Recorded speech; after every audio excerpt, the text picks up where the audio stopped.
Hello, and welcome to a video I wanted to be making with the content I absolutely did not want to be making. Katabasis by R.F. Kuang, one of the biggest books of 2025, one that I have been eagerly awaiting for her fifth novel after loving Babel and Yellowface. I know I'm not a true fan, I have not read the Poppy War trilogy yet. And clearly I have thoughts, because I finished this book and thought, I'm not going to put anything out into the world.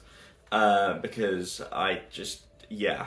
And then I was sat there and I was like, God, I need to get this out of me. I have to. And this comes as a whole thing. It's simultaneously the book itself, definitely, and also the content I've seen being made around it already, which is having a level of rewriting history, which I'm just finding dumbfounding. So I just want to put my opinion out there. I wrote a script for this. For anyone who's has been aware of this channel, I don't write scripts. I come here and rant and rage, and I did that on a screen to begin with. The last time I did this, someone commented saying, "Why are you squinting so much?"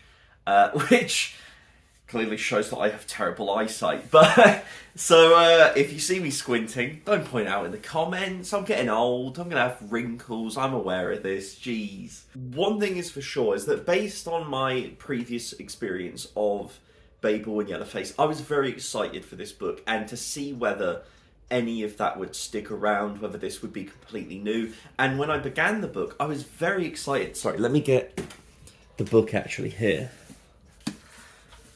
First, a gorgeous edition, let's be real. These are absolutely, whoever did this is absolutely gorgeous work.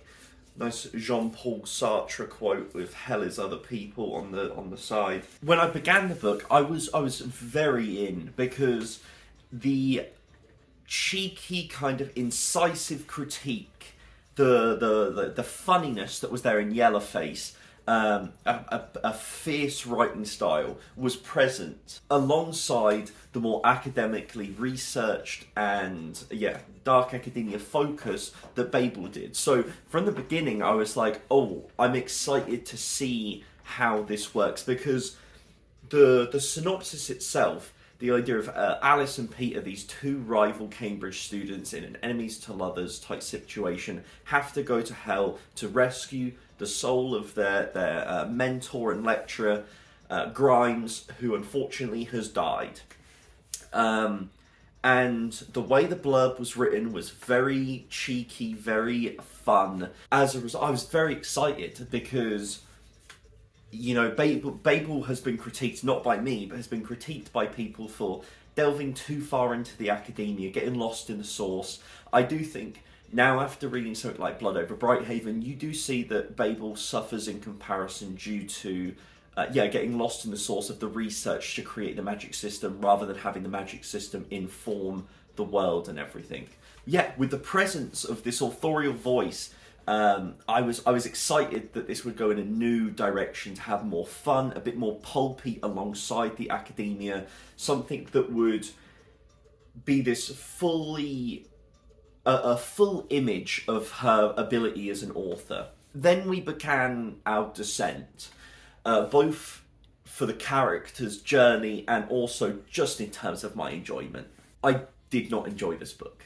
I mean, no one is more disappointed to hear that than me.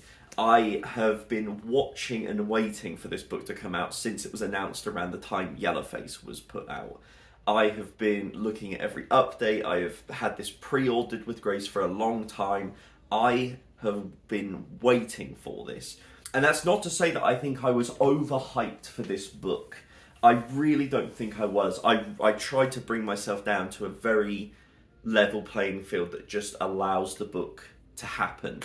And if anything, I think I was doing the book too many favours at the beginning, and it was only around the mid-mark that I was able to admit to myself, maybe I don't think this book is 5 stars. And then by the time I finished, I'd actually allowed myself to come to terms with the truth, which was that I thought the book was just not good. But I think, like most people, I was excited for Kwan to take on something as audacious and as ever expansive and endless as hell. There are so many depictions, so many different ways it could be explored, just endless possibilities, that I was so excited for her to tackle something like that and use a blend of her own creativity with the research that she was bound to do, put spark in it.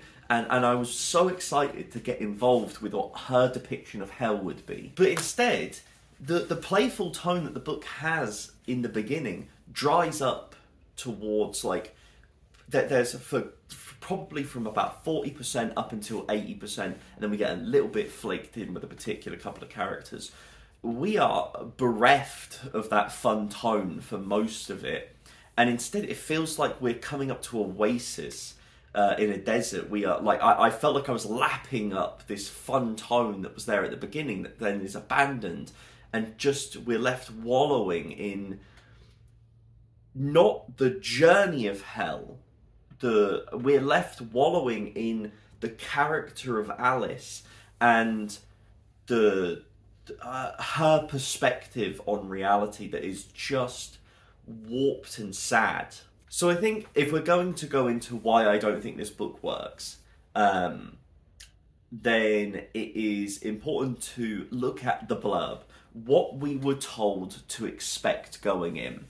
And this gets into the things I have seen put out by other people so far, and why I think it is people need to face the truth, essentially, and not try to gaslight everyone into thinking that actually this book, it's so much cleverer than you thought it was going to be, and it's your fault for expecting the things that they told you the book would be about to be in the book. Because these videos of people saying, you know, Katabasis is not about hell.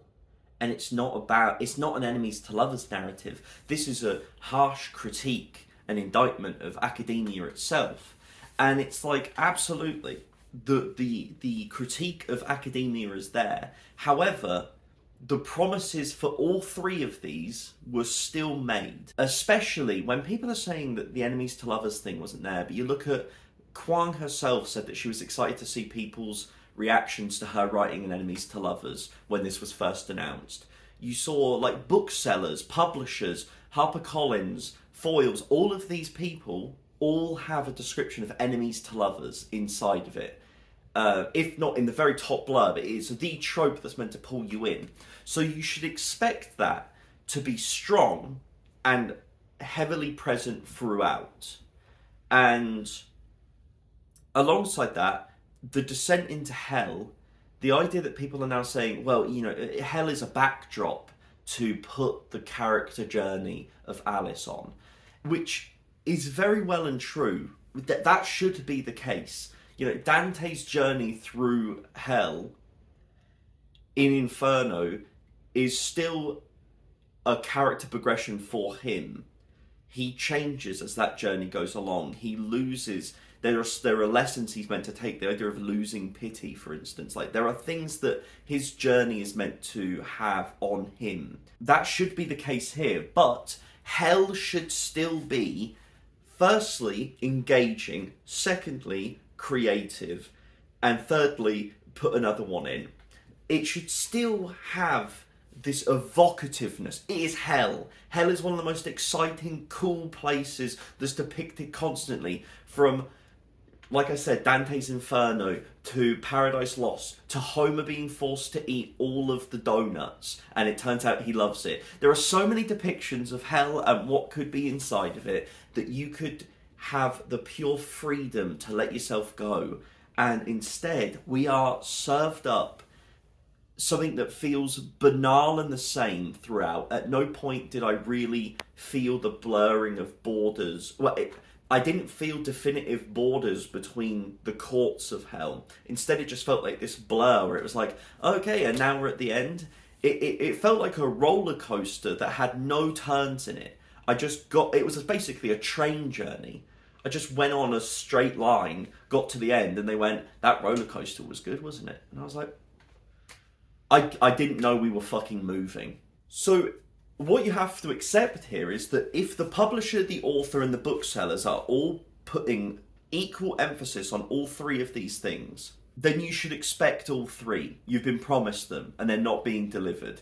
And if you're now saying, actually, no, that's the point, it's a critique of academia, the other two are never meant to be there, then either the author fucked up writing it because all three should be there and should be prevalent and should be strong. Two, the booksellers and publishers just fucking lied.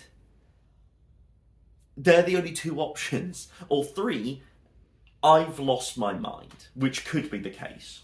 Like I said though, this book does have strong critique of academia. It goes through the sacrifices, the emotional turmoil, the feelings of inadequacy, the simultaneous highs and lows. From a character perspective, exploring academia in the flashbacks, we really get a roller coaster of emotions.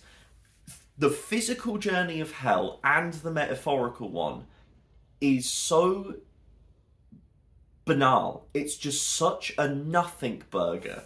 It's crazy how little, and this hinges on, I'm going to try not to go into spoilers, but I will make references to little things, world building wise, that kind of thing, that I think just informs what your expectations should be going in now. And that is that most of hell is depicted as a campus. And I just thought that was the most boring backdrop for what hell could be I've ever imagined in my entire life.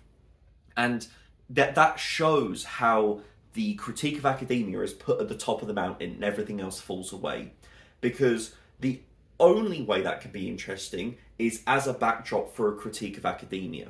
In any other sense, for a depiction of hell, walking through a wet, drizzly campus, I've done it. I did it for 3 years. It's boring as fuck. There is nothing interesting to that imagery, in my personal opinion.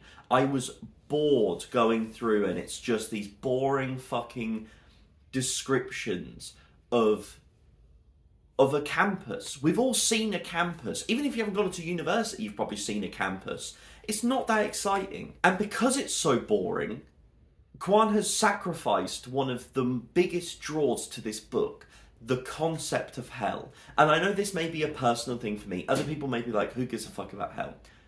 I think a lot of people are fascinated by hell and fascinated by depictions of hell. And as a result, we sacrifice the fun that hell can be, which is why I think this tone was needed to be added, the authorial voice, to feel like we're having more fun than we are. I don't know. I personally think that the whole point is that there should be familiar things in a journey through hell, but that the whole point of hell is that you are taking a character out of their comfortability, putting them in a scenario that is full of the worst things imaginable, and you see a character's reaction to that. Instead, our journey is following characters go from a familiar place to hell where everything is familiar. At no point do we really feel like our characters are alienated or experiencing something completely mind-blowing or breaking, even when they come into contact with logic traps or mathematical phenomenons, something that would be interesting. They're like, well, this is clearly a formula I've seen before, so I can understand it. I'm not really fazed by seeing it. And it's like, then why do I care? There should be a foil to my characters. There should be something that breaks them, that puts them to their limits, that goes beyond their comprehension. Because if everything, I don't understand why there's such a need to go with what they are used to. Why would hell resemble something that we would adjust to quite easily? It should be something that is entirely foreign to our concepts. It should be something that fucks with our understanding. And if your abilities are in something, then it should play to the opposite of that. And I just found that I was like, hell is easy. Why is hell so easy for our two main characters? They're just able to plod through it. And they're like, I don't know, there's just so many, from the River of Styx, which clearly inspired the marshes in The Lord of the Rings, which are awesome, to Dante's journey with Virgil, to Milton's description of like sulphurous liquid fire. These are all unique and very foreign concepts to wrap your mind around and to adjust to. And instead our characters are like, I remember this corridor in Cambridge. It feels exactly like I was there. It's like, wow, I imagine that's what hell feels like every fucking day, which I understand is the point. I understand the point is that metaphorically they're all going through hell because academia is hell. I understand that. But there is a certain point where I think that becomes self-indulgent as a concept. That becomes very self-indulgent as like, oh, woe is me, no one goes through any hardship harder than I do because I'm in academia. And it kind of falls into the trap that the book is trying to critique. But simultaneously, if she's depicting hell this way, then there is a sense of that academia is so important and so crucial and so, like, elevated, that I found it to be mixed in that sense. I found myself frustrated by that. And it's like all of the research that Kwang did into her depiction of hell feels like it was used as a way to not have to come up with something herself. She's constantly referencing all of these other versions of hell that kind of create an image for you. And I found myself thinking, where I was like, oh, at no point is she depicting hell in an interesting way that's unique or anything. Instead, she is framing other people's versions of hell. And because we found those interesting throughout history, then we must assume that this is interesting. But the reason that all these different depictions on hell work is because they take preconceived concepts and create a newness to them. You know, Dante is constantly referencing the Aeneid, but he's doing something so completely unique to his story that is different to Virgil's, that it creates a new level to it. And rather than having something like Dante is travelling with Virgil, he speaks for Virgil, he's writing Virgil. Virgil's a character that's like, oh, he's journeying and telling him about stuff. Instead, we have exposition dumps of, this is my research and this is all the stuff I found out about hell. So rather than having characters or my characters experience it for the first time or have anything, instead they've researched it all, so they're not phased. They just come here and they're like, oh yeah, that's that, this is this, fantastic. There's no sense of, like I said, there's no stakes to this in my opinion. But hell is a campus, which I think is a funny concept. And instead, I think it's a funny concept for part of a book. You know, we get so many different things. Let's just go with Dante again. Fuck it. I read it recently. So every single one of the circles feels so unique, and each of the circles has something inside of it that also feels different to everything else. Her idea of campus as hell, like hell as a campus, would be one canto inside of the Inferno. It would be one particular bit that we journey through, meet someone, talk some shit about someone, and then we leave. That would be it. And instead, we spend 550 pages in this version of hell. And it all feels the same. The only thing, and the thing that I will give a massive shout out to, is that her version of the City of Dis, I found fantastically described. The way that she went through and described the differences, the view of architecture and how the architecture is in response to other things, I thought was a unique, something I hadn't read before. I was like, wow, this is a unique, to me at least. Someone may tell me that they've read the exact same thing before, who knows. But I thought it was a fantastic description that used real world experience that she's clearly had to inform a way to make it accessible to the mind, and then also a heightened sense of what this looks like, what it's in response to, the agelessness of it. I thought that was fantastic. So that was what I wanted the book to be like, and instead that is the singular thing that is surrounded by boredom. Alongside this, because the book is a critique of academia, and this becomes very much focused on Alice's interior monologue and experience and coming to terms with trauma, Alice and Peter as this trope is barely there. It's barely a trope. I enjoyed Alice and Peter together, etc. But there's a plot thing that removes for quite a bit of the book, removes this whole idea, and it's kind of rushed together at the end to be like, yeah, this is it, tied up. Something that if it was gender flipped would definitely be seen as a massive negative. Like, for instance, the closest thing I can think of is when Ready Player One came out.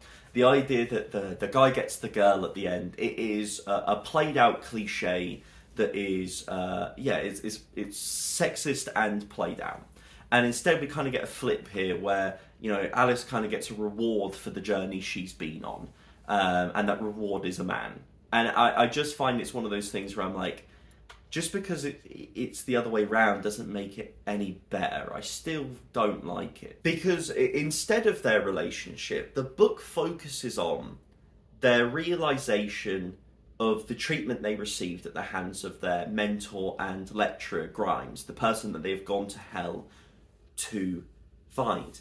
And the problem being is that it became blatantly obvious almost immediately where the book was going to go, what relationship they had with Grimes. There was no surprise. I was never surprised at any point in this book. I wasn't even mildly intrigued by the idea of something mixing me up or twisting around. Everything felt the most cookie cutter, one-to-one. Let's just put one foot in front of the other until this book's over. It could have been. It's a dark academia where the two main characters are young students, and it turns out that their mentor may not have their best interests in heart and that they should care about themselves more. Okay. It's an enemies to lovers. They tell us that in the blurb. Okay. It's a descent into hell, but hell's boring. Okay. Like, there's nothing surprising to any of this. And then the characters that we come in contact with are so bizarre. Like, the looming threat in this are a family of magicians called the Kripkes, who have killed themselves in order to go to hell and now have an army of bone things that consume the souls of others. And they're just such an amorphous kind of empty threat for most of the book.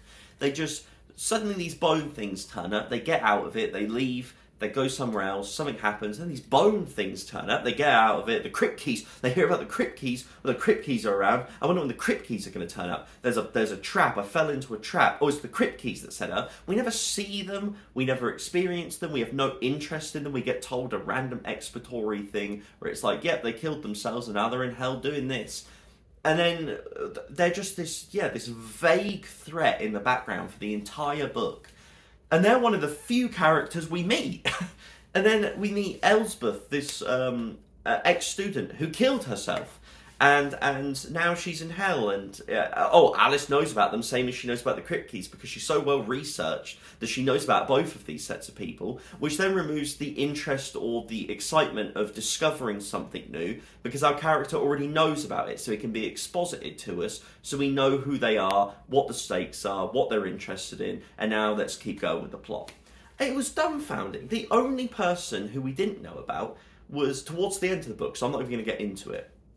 But that was the whole thing where there was just no lasting impact to these. They would turn up, would have their plot explained, they'd dip out, and then they came back at the end and then everything got tied up. The other thing that I think will not age well with this book is that, as I've described, we've got two sets of characters who are pretty integral, the Kripkes and Elsbeth, both being characters that the author is obsessed with suicide in this book. These characters commit suicide. Alice and Peter both have massive emphasis and inspection into their suicidal ideation. But at no point was any commentary really made other than life made them feel bad, so they did it. and there's no commentary made on really anything. There's no offer of what can help with recovery from that for Alice or Peter. That if anything, it's the idea that their love will solve it, which is the idea that you should rely on someone else to get over trauma is not a good message to send to the audience. Go to therapy, please. That is what you should do. Seek help from someone who you will not become latched onto and feed on for that help, because that is not good. You need to become healthy. And so that was something that I also didn't enjoy, is that for probably a good maybe 40% of the book, once we get to around halfway, every character we're meeting has committed suicide. Our characters are constantly thinking about how they have or are currently experiencing suicidal ideation, and there's no commentary made on that. There's nothing progressing with that. There's nothing in terms of recovering from it, the tragedy of it. It's just kind of stated and moved on with, and I thought it was a kind of yucky, empty use of it. I couldn't wait to be finished. I knew how the book was going to end. It ended, and I went, wow, thank goodness. But the thing I will say is that if you are interested in the characters, the plot, the setting, any two of those three even, you'll be likely to forgive things in other areas. You know, in Babel, I never had the issue with the whole expository academic writing thing, because I was so intrigued by everything else that I could forgive, because I was so interested that it didn't feel like exposition to me. So if you're watching this video and you're thinking, what is this guy talking about? Then I do understand that if you enjoyed aspects of this book, then it would have come together for you a hell of a lot better than it did for me. Because if you've enjoyed the characters and the plot and the critique of dark academia, you may forgive the depiction of hell. Or if you found the depiction of hell interesting, but the characters a little light, then you can forgive things, you can find a balance. I personally didn't enjoy any of the three promises made. So I truly believe, all power to you. This is not made in the sense of being like, you're wrong for liking this book. I can understand why people like this book. I think it does have positives to it. It's just not for me. Everything about it is it's just not for me.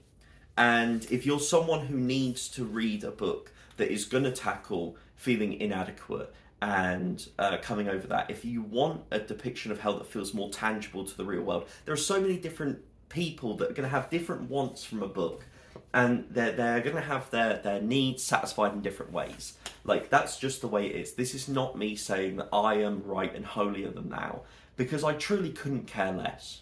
Like, if you enjoyed the book, all power to you. I send nothing but love. And I will continue to be interested in Reed Kwan's work. This is just a miss for me. It's not the end of the world. I do not wish anything for anyone. Enjoy what you enjoy.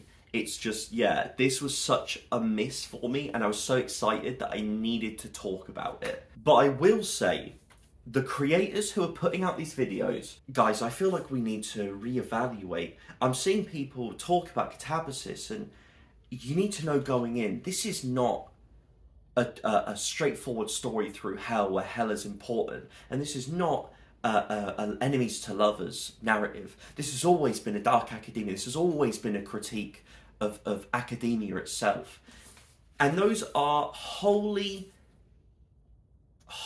insincere arguments, because as we've seen with the things I've put up, enemies to lovers has been included, the emphasis on hell has been included, all through the stage of the release of this book. And so for the first set of readers to be picking this up, to have the expectation of three main pillars: critique of academia / dark academia, enemies to lovers, and depictions of hell, and having it be like a really cool version of hell, they are not there. It's not a trick. We're not there being like, we expected the world from this book. I didn't expect to pick up this book and, I don't know, read an epic fantasy, because that's not what the book is. But the thing I was promised, I did expect, and I didn't have it delivered. So I do find those insincere arguments in those videos, which has irked me, because I think that This book in particular, it's writing in such a way that it feels like it's the cleverest thing that's ever existed. And clearly, a lot of research has been put into it, and I do think that the author is an incredibly smart person. 100%, like, incredibly, 100% smarter than I am, without a shadow of a doubt. But the problem is that when we're gaslighting people into having this, like, actually, you were wrong for how you should have viewed this book, then this book has an ability to make people feel inadequate, which is the whole thing this book is trying to say is wrong, is that people shouldn't be able to make you feel inadequate. So when you're telling people you were wrong for expecting something else from this book, you're making the audience feel inadequate because they don't feel as clever as the book is, which is then doing the exact thing that the book is critiquing. So to all you people making videos like that, I think you should stop. Not to say anything more than that. I understand you're getting excited about a new book, but it is not a nice thing to do. Do you care? I don't know. Do I care? I don't know. I did not enjoy this book. R.I.P. If you enjoyed it, I'd love to hear thoughts in the comments. Whether you haven't read it, you have read it, whether you're interested, not interested, whether you liked it, you didn't like it. It's going to be fun. It's going to be a descent into the underworld, to say the least. Hiding under this video is the sickest, twisted comment section to ever exist. But no, if you did enjoy, please do like, please do subscribe. As always, have a nice rest of your day.